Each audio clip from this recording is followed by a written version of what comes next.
ideas. Yeah, what are you excited about to do? I'm just, what we put up here in case to remind people, for instance, these are some of the questions Drew asked. Is it governmental? Is it about people? How does art happen here? Access, the anatomy of going viral. How do you succeed in an artist's craft? Paper says interest in paper. Afrocentrism, he brought up something about that. I'm just doing little notes, but just to jog your memory. Tammy's up there. Tammy's interested in access. She put some of her key things. The LA Times, I know also, Lori is very interested in mapping. And so if you look at the reframing, Doug's looking at it, really go back to those reframings, looking at it politically, sociologically, psychologically. How do you take just even a small area and pull it apart and see what's happening in Bark Park? You know, and then the tool can be developed for that. And maybe look at other buildings and other places in this sort of center for land use interpretation kind of way. Okay. Bingo. We got it. Bingo. Arts education at work. Now that's art right there. That's what that is. Yeah, and the other is when you go back home, I think the wonderful thing would be out of all of this is not to lose sight of artists. And really, I love the idea when Juan said, be sure to include artists, and we'll include them in this room and in this conversation. Because if we could get closer to what they're doing and what they are, not top down on them too, it would be cool. So think about that, like how this system could work to better serve people who are really moving us and keeping our eyes open and making the difference. Okay, so we both going? Okay, Yeah. David. I want to get more than Sasha. Well, I started with this early on, and I still like it. I still love the subject, and that's the benefits of arts education as creating civic virtue in the general citizenry. And that, by the way, could include the neuroscience project. When I say creating civic virtue in the general citizenry, this is to Civic, what was the word? Civic virtue. And this is to distinguish something, a very important point that Max brought up early on, which is encouraging arts education to create artists, which is a civic virtue in and of itself. But that's not where I'm going to go with this. It's what it does for the general population. Good. And imagine like what you mean exactly by civic virtue. Right. Yeah. What that is. Who else? Who's next? Yes. I wanted to, Layla and I'd like to do one about assemblage outsider artists in Watts. And what about him? Still forming. Well, I mean, I think it touches on quite a few of the subjects that we've been talking about. Yeah. Also, sort of education as well. She's essentially going to be traveling and taking her art to different communities, which may otherwise not have had access Good. to Giving access to those who might not otherwise have it. Exactly. Excellent. Yeah, like the reason why she's in Watts is because she wants the community to see her doing something that's out of the ordinary for them to view. And That's she's great. looking a lot Yeah. at sort of housing, so it goes into contested spaces as well. Yeah. What is a home? What does it mean if your home is sort of on wheels, Right. moving through the city? And it's a little bit, if the powers that be are not going to deliver this to the people, then we will take matters into our own hands. Good. Shima. I have actually 3. Yeah. Is that okay? Oh yeah. Okay, so I was possibly thinking the Arts Center College of Design in Pasadena, maybe profiling a student project there. But also to see if there's maybe kind of because I was unable to really find the access for K-12, but maybe the college students are doing something with the K-12, those classes. Maybe there's some kind of like trickle down effect of, of learning. So maybe that could be a story. I can tell you that the School of Architecture right here at SC has a program where they deal with the children in the surrounding community. Okay. Yeah. Also online learning in general, like, I mean, people making videos teach piano, people learn piano, Academy for academics, but use YouTube for art. Right. We really need somebody to take this on. I don't feel like you're that comfortable with the online research. Well, I have for But the we need YouTube someone on. story, I was thinking maybe, because Sarah brought up a good point that she found videos that were kind of centralized, all coming out of one school. Maybe, or students that attended the same school. So maybe there's. So this has to do with delivery, so the larger idea of delivery. How are Right. people learning about arts and arts education, and learning how to do them as well as, you know. Do you guys have funds allocated to get some of that data? Because I know there are so many, you know, like Buzzmetrics and all these people you can pay to have studies run it. The class gets like $500, and Okay. we spend it on an SD card.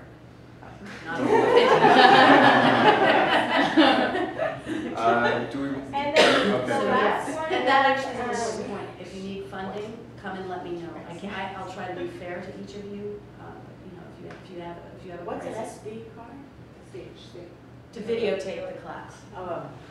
That thing was, sorry Shima, okay. And then, Little way for kind of putting it. piggybacking off what she was saying about the robust parent involvement, maybe I could do a story, or we could do a story where we profile the parents that have the time and resources to actually, you know, actually help bring that to their school versus the parents that are working 2 jobs or the single parent that can't show up to basically show up financially or with their time to contribute, so. Something you might consider for that, I'll put this in the who's talking thing, but there's a lot of resources for various advocacy groups, and I promise you these are probably the PTA parents who are really gonna know, but they're all advocacy groups pushing for arts education in schools. So you might check the who's talking thing, because I'm sure if you start talking to these people, you might be able to cultivate sources through that.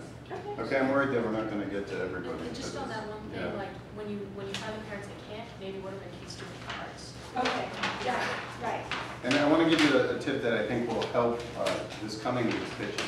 The more you can be succinct, like, here's what I need to do. If I don't do this, I'm going to die. This is the story, that's it. Okay, Sarah. To do the research before you pitch, like do the, Yeah. like the arts advocacy Yeah. piece and the story that And- Tammy talked about at the opening of this, how LAUSD is about to make some changes. Don't pitch within a naive state. Right. Pitch like you know, because you won't get it if you're in a naive state. And what I'm saying is even practice that right now. You know, like clear, succinct, to the point, confident, passionate. Sarah. That's you. That's you. Yeah. Touching on what Drew was talking about with Afrofuturism and kind of this resurgence, I see a very similar thing happening in Chicano art, queer art, and other marginalized artists. Is there a set of shared concerns that is promoting this kind of art? Why is it happening so strongly in Los Angeles? Are people coming here to make it, or is there something about the city that's generating these ideas? Good. Boom! And they're like, Didn't that feel good? stories. Yeah, that's next on that. Thank you. Fire. Oh, good. Okay. And that gets to why here and that sort of. Yep. Okay, who's next? Yes. I'd like to get more into what Drew was talking about. I think it would be great to talk to urban planners and look at what the expectations for various spaces That's- were. Yeah. And I think maybe a mapping, something could come out of that to show Uh-huh. original intention, what it's being used for now. And do you have a geographic location you're interested in? Well, I would want to talk more to read about that. Okay. But I guess it sounds like downtown is definitely a good place to start. Uh-huh. Good. Yes. In terms of the contested spaces, I was thinking it'd be cool if like you could have a series of, I don't know, photos of these different spaces that you're talking about and allow people to kind of like vote on like, is this public, is this private, is this art, like have some sort of interactive thing to kind of start that conversation. Interesting. Interesting. By the way, this is, you know, if you think of it that way, you get to like work with, you'll be on some, yeah, I wonder if you interactive. could do a separated. Here, I'll do this, you do that. Okay. Interactive, keep them on Elaine. track. I'm interested in political art, actually not before the football posters. Yeah. Not before the elections coming up. I see people putting a lot of posters on their windows. Mhm. And I'm wondering, is that like a public or a private space in a sense? And what is the art what is the political poster art nowadays. I was wondering maybe there is a person who prints them, who makes them, who designs them. That Yeah, would be interesting to find. yeah. I And, wonder if it'd be more interesting the, presidential election or more local elections, Mhm. right? And also, who, were you telling me about this woman in Beverly Hills? Yes. Yeah. It's a great Who's place. collected like decades of political posters, and I think it's the Getty has a show coming up on political posters. Oh, really? Yeah. Okay, and we're doing one Yeah, in there- UC. There's an amazing, the Center for Political Graphics in Santa Monica. Oh, Is a okay. huge resource for all of this stuff, and has vast collections of all kinds of, political art going back decades. Yeah, and they also, catalog and document everything from, sort of street art that's political to the Occupy stuff. They're going. That's interesting, that's another. Reed, Yeah. also you and Tammy and Drew doesn't have the benefit of being here, but if an idea comes up and you think, no, it is in terms of contested spaces, I'm not interested, we've done that 1,000 times, now is the time to Yeah. say, Yeah. stop, because we're trying to get narrow and Yeah. specific. Okay, and then I have the other one that I already said about the LA Can. This is a one story, a little story, a person who wanted to grow food for his people, for the people of Skid Row, on the little pots that were placed Oh, yeah. on the road, and then the city took them over. Of course, I only have the one point of view so far, but I think it can be a very emotional story about Yeah. who owns Main Street.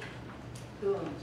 John, I want to talk to Tammy a little more about this, but she helped me with the toy hacking thing. So I want to follow up on that and figure out like where the idea was born out of, why they're doing it, why Garnett in particular is doing it. Have him talk a little more about STEAM, STEM, all that stuff. And then what are the kids' reactions? The whole, they don't know how to use a screwdriver thing, like really dig into that. And then as part of that, I just had this idea, but I thought it'd be cool to like create an interactive toy hack, like a game, where you could see like the process of what they do in the workshops and then what the learning goal is. excellent. Good. And Made, we'll get back to that. Made. Okay, so I have 3 ideas. One is for the way art is happening. I was thinking about doing maybe like the past, present, and future of Limerick art through the lens of a rapper who's also a community organizer. I'm doing a short documentary on that right now, so there's content there. And then I'm also thinking about maybe like a data visualization tool that kind of talks about like graffiti battlegrounds, but instead of saying, well, this is what, law enforcement says, maybe we'll include some of that, but also talk to the artists and like how they view the art that's being reported on. That's going to be really hard because they don't want to get arrested. So then I have to find ways to capture that. But I was thinking maybe an audio slideshow and like that you see a pin and then the audio slideshow pops up and you can see how they feel about the art that's being contested. Yeah. And then the last one is I'm meeting up with kind of the collective that I'm interested in, Christian hip hop collective that I'm interested in. One of them is a female tagger and she knows a lot of graffiti artists, and I'm hoping maybe she can connect me to some artists, graffiti artists in the Mariachi Plaza area and see, how do they express their heritage through their art compared to how law enforcement perceives their art. And I think it's tucked into your idea somewhere, I think I read it, was also, wouldn't it be cool, once you tapped into that community, get them to feed back, right? About tagging and about everything, yeah. And talking about public space and private space, there was a time in the 70s when a gallery would, in Limerick Park, they would just string up a rope between the trees and hang art from it. Yeah. Yeah. Who's next? Are we supposed to be doing 3? 3 is good. We like 3s. Three will air them fast. Yeah. Oh, bing, bing, bing, bing, bing, at least everybody's heard them, you'll start thinking in a different way. Okay, I'm interested in sort of looking at the viability of pop-up shops to the LA economy and why, particularly at a time when companies are redefining their sort of business models, how companies versus individuals are sort of taking back their space by way of doing these art pop-ups, and if they have any economic art impact at all. So that's one of my other ones. and also performance interventions, and the same sort of concept about politically, do they have any sort of impact economically and or politically, and just Like looking. what's a performance intervention? Like, for example, the Heidi Duffler dance performance that I mentioned, where they're going to perform at a hospital because they want to raise more awareness about healthcare or, you know, ideas of that nature. Yeah, okay, okay. And also, in all of these ideas, be thinking about the pyramid.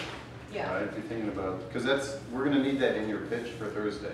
You know, how you will use data, right, and community involvement. So the paper with Heidi Duckler is fairly traditional, and she's been doing it for years and years and years and years and years. So again, we don't want to be naive. You gotta go dig in, you know, so what's the larger thing? How many people are doing that? Are there more people doing it because space is short? This is the crumping super. I went everybody, was that 3? Yeah, well, Okay. I did one with Layla. Oh, yeah, okay. Yeah. Wait, first everybody has to say one, and then we'll get back, and we got Elena. Ricky. Alright, I mentioned the one before, the maybe the viral one, I'm gonna try to do that. I'm The sorry, analogy what? of the viral data, Oh, see if we can yeah. track that. Another one I was interested in, I guess, for the dozen spaces is LA County puts 1% of its capital budget in civic art since 2005. I'd be kind of just to try and see how that's been received. Yes, those public art things would vandalize, you know, the idea of those conflicting, since that is the top-down part of it. And then the third one is, especially if LAUSD votes to do this on Tuesday, how I guess the axiom is what gets tested gets taught, and so it raises the question, how do you measure this? So I do want to go back to see what Kentucky and other states have done, where there's no child left behind waiver. Look at the other models of trying to figure out how do you assess teaching arts, you know, and that's obviously a big talk that we can talk and focus or whatever, but that's still very interesting to me. Just Okay, one yeah. little thing in terms of like providing, you know, in terms of how this would be presented. Like one thing is, I mean, when we talk about access, overlaying, you know, funding versus, you know, the various laws on a timeline, plus, you know, on a map, you have like demographic data from the U.S. Census. So clearly you can show, like, what are the demographics that are getting arts now, what are the ones that aren't. So. Yeah, great, and those are all 3 data-driven. Yeah. Terrific. Who has not given any? I haven't. Yes, Brian. Very quickly, the thing that I talked to Drew a little bit about, why does place matter, in relationship to that discussion. And just to extend that a little bit, you mentioned an artist in Boyle Heights with a gallery in Westwood. How is that different from someone in Santa Monica? What if the gallery is Westwood? just on the internet? Right, exactly. Virtual space. Yeah. Okay, go ahead. The second one is also, I brought it up about this sort of nostalgic element, is that false nostalgia is a genuine, you know, are we better off now in arts education, privatization, customization issues. Yeah, and what's the motivation for the nostalgia? Right, Yeah, right. okay. And then the third relates to the contested spaces. I'm really interested in what drives people to have the sense of entitlement to these spaces, and you know, why are people appropriating public spaces? Why do they think that they deserve it versus over somebody else?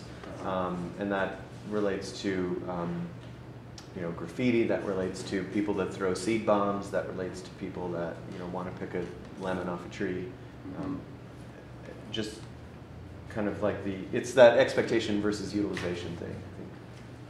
Yeah, and it's, yeah, okay.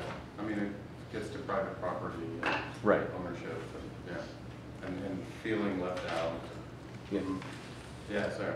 I'm interested in the demographics of those staying in the Mariachi Hotel and Mariachi Plaza. What areas of Mexico or the United States they're from, what the data is for people who stay there. Does the hotel keep any data about the people who stay there? The gender breakdown and the kinds of events played. Are they primarily Mexican-American events or Mexican immigrant events like quinceañeras and So I'm trying to see that the kind, bigger or story there's- in all this. All that's interesting, but what are you getting at with that? Well, it's this place wherein the inhabitants are itinerant. That can be mapped as to where they came from. Yeah. What is this the private aspect of this public space bringing in, and then what are they doing here? Mhm. Okay. And would they be there without Mariachi Plaza, or, you know? Right, I mean, yeah, it's a mariachi relationship? hotel. Yeah, okay, good. Helena, you had another one? Yeah, no, I'm not very structured yet, but I think it's fascinating what the yarn bombers are doing. So I mean, there's this group of people who knit and do like graffiti out of knitting and art on the trees. They put like sweaters on trees and things. And I think it's interesting. Plus, they're meeting. They have their meetings always in a museum where they also teach knitting. So it's kind of like bringing the knitting to the people. But I don't know how to tackle that. But I think it would be very visual, and the persons who are in that group are very interesting artists as such. What did you call them, yarn? Yarn bombers. Bombers? Yeah, because they go and then they just. And, But I don't know. and one thing that this gets to also is, you know, Sean's been talking a lot about craft, right? Yeah. And just the very idea in this day and age of working with your hands Yeah. is a political statement. Well, that's what I meant yesterday when I went to that meeting. Like everybody kept saying, "Yeah, this is so different. This is something we never do. This is what my grandmother wanted me to do, Right. but I never got Yeah. around to it." You know, it's got, you know, they were stitching, and it was really interesting. They all had opinions on what they were doing. It was Yeah. very simple, very simple task. So as increasingly we live in a built environment that is machine-made, Yeah. and the political powers are hidden behind layers, right? Mhm. And we feel less in control and less kind of rooted to, let's say, the grandmother or to being Yeah. itself. You know, maybe some of this is making a return, a comeback. Yeah, and then And then the act of putting it in a public Yeah. place is really. And then there's another aspect is that the artists are actually teaching themselves in the Yeah. museum. So artists are brought to institutions to teach, which also I think is interesting. And do they call it in LA? In other cities, sometimes when, I think mostly women get to sit around and knit, they call it stitch and bitch. Yeah, it's called, Yeah. it's called. Okay, does everybody have 3? I think we cut you off, Shima, 3, right? Did you do all 3? I think, yeah, I covered it. Okay, you can come and take a look. David, did Anyone you else? or- Any 2 more? I'd like to look more into the Terrence McFarland data, and I'm sure once I actually get it, I can God find bless it. you. I'm looking specifically, I think, for a marginalized demographic or something that wouldn't come up. Yeah. If you just look at the broader census, which is obviously Caucasian skewed, upper middle class, whatever. Yeah. So that's one thing. And then the other one, I was also really excited about the Art Center of, what's the place called? College of Design. Yeah, Art yeah. Center. And I think where Shima was talking about doing a personal profile, I'm kind of interested in seeing, getting data on what happens to their alumni, how they actually contribute their arts education to, you know, cars that we can see. I think, one thing, like, I really do feel like we have to, I don't know, but I do feel like we have to be really careful because a lot of these, and even looking downtown, as Juan said in the first meeting, those are the power bases, and if we're I mean, like, let's remember that there are more, and the Art Center College of Design is like very extremely exclusive. I mean, I agree with Reed, it's an incredible place, but it's, like, I just don't want to, like, do. I mean, I like that Reed was bringing up Just the do a little social interventions that they're doing there. Yeah, I think Yeah. you would find, you know, a number of people who have gotten out of there and after they've managed to pay off their $100,000 in student loans, you know, are doing really interesting things, you know, taking those kinds of, you know, skills and applying them at very, you know, to very kind of grassroots, you know, problems and cultural challenges. And yeah, actually our former tenant is a graduate from there and ended up, you know, among other things, teaching photography and doing, you know, art projects all around the world. And so, yeah, I think that, you know, finding the right people and who are still here in the community maybe, you know, would be a great, you know, potential thing to do. And they're also doing a lot with sustainability, you know, recycling. Everything they do, they have to Yeah, have every project start before anything else happens with figuring out what your materials are and how sustainable they are. So the cautionary tale is to tie back, be sure, now you've got these ideas, they've heard them, and maybe some of you can stay a little bit longer. Tie it back to these, before you go, or take a picture of them with your iPhone, look at the reframings, tie them back. If you want your story to stick, you gotta stick to what you've heard their shape is. What are they looking for? Where are they aiming? How do you fit in? And you can also talk to them. So there's some tips for pitching on the back of one of the handouts, right? Which talks about just being really focused, give them what they want. You know, you're competing with each other, as journalists do, right? Give them what they want. It's not going to be oral. Remember that. It's written. Tammy, did you want to say something? I was just going to say that, I mean, yeah, I think that,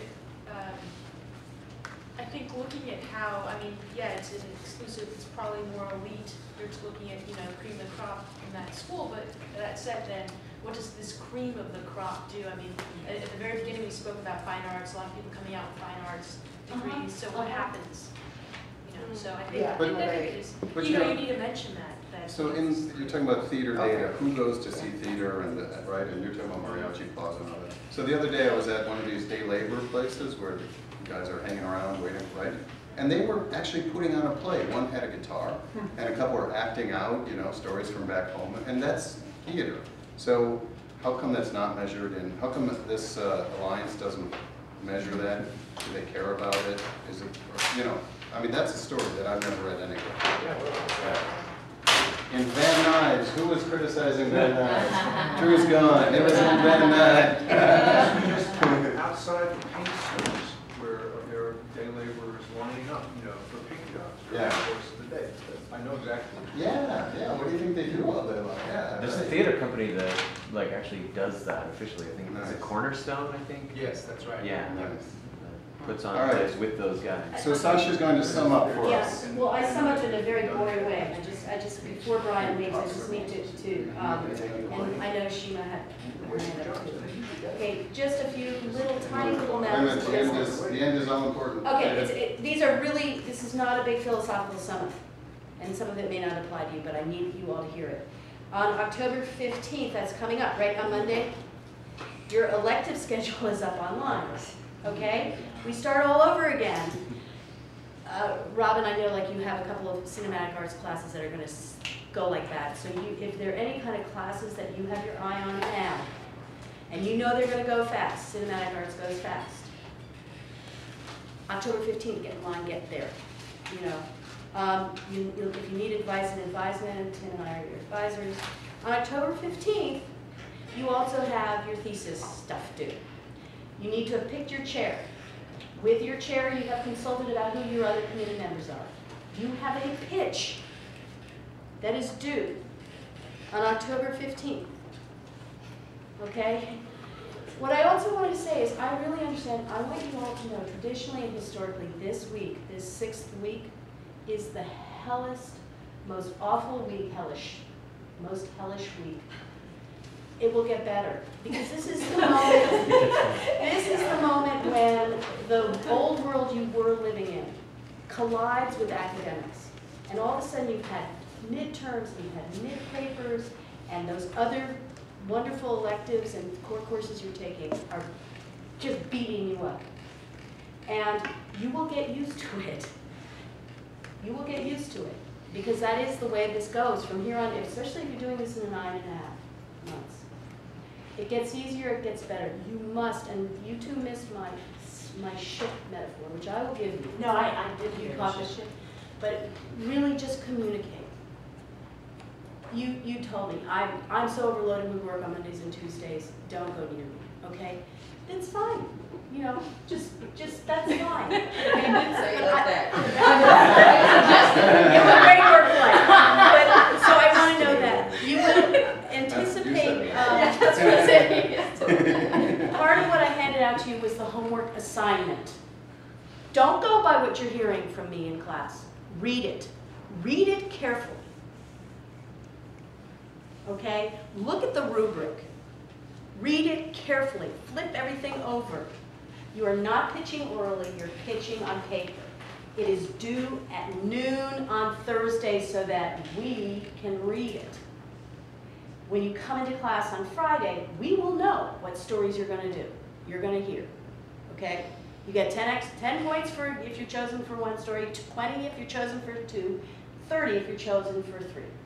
And that's, the other 70 points are distributed over how well you do things. So, you know, you gotta do the whole 9 yards well, okay? Not everybody's gonna get picked, that's the way it's gonna go. Because we can't So do to all help of yourselves, them. everything that we've talked about in here so far about writing also applies to the pitch, right? A strong lead that grabs us, right? And then a journey, and then a summation that leaves us wanting more. And some of you have been to Main Street and to downtown. I'm beginning to feel a little something that happens with journalism, and don't let it happen to you. If you haven't been to Mariachi Square, go. Start to feel these things. That's going to give you the energy for the story. If you haven't seen something in the arts this week, for God's sakes, go. Put yourself in that world again. Because if you sit in the room thinking of great ideas, it's just not connected to a reality. So, you know, take the time to go downtown. Take the time to go to Bark Park. Take the time to get right on the metro and go to Mariachi Square. You'll have an incredible time, and the stories will start to like surge out of you with this, you know, incredible, passionate energy that is actually going to make this what this really is. I'm going to throw out one thing that we're going to talk about more in another class, but bring a little notebook with you. So get to a place, just, you know, let your daily life go out. Be in the place, absorb it, consider it, be critical of it, and take notes. Maybe sketch even. Take notes, mind map, anything. Just how is this place affecting you? What is happening here? What does it mean? Notebooks, you see them. If you guys are trying to refine your pitches, your ideas, and you need like you reach a wall or you can't really get things, you know, clear in your mind, always feel free to give me a call or shoot me an email. Sometimes a 2-minute conversation might be a very, very fast way of getting over an obstacle or to a better, more clarity. So feel free. Thank you. Hey, you guys.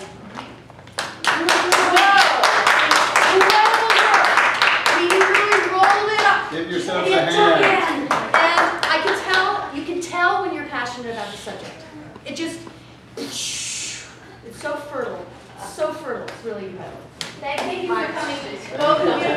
The time they've given. Wow.